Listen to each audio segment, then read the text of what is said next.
Нурлан Асанбекович, мага Сапарбаева Алтынай жараныбыз кайрылып, саламаттык сактоо министрлигине жеткирип коюңуздарчы деп суранып атат да. Кыргызстанда фентанил пластырлары жана рак оорулардын акыркы терминальный стадиядагы ооруп аткандар үчүн морфиндерди тез ара кылуучу тамчыларын алып келүүгө жардам сурап жатат да.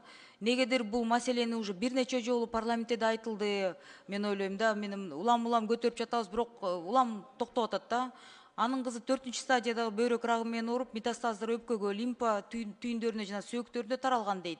Бирок кызы абалы аябай оор болгондуктан аябай арыктап дейт, морфинди канга киргизүү үчүн венасын табуу мүмкүн болбой жатат деп. Мен ойлойм, мындай учурлар абдан көп кездешет да, терминальный стадияда. Сураныч, ушул маселени саламаттык сактоо министри көзөмөлгө алсынчы. Бул бир. Экинчи, жакшы жаңылыктардан ушу биздин жарандарыбызга Мура Сордо конушунун тургундарына айтып кетет элем.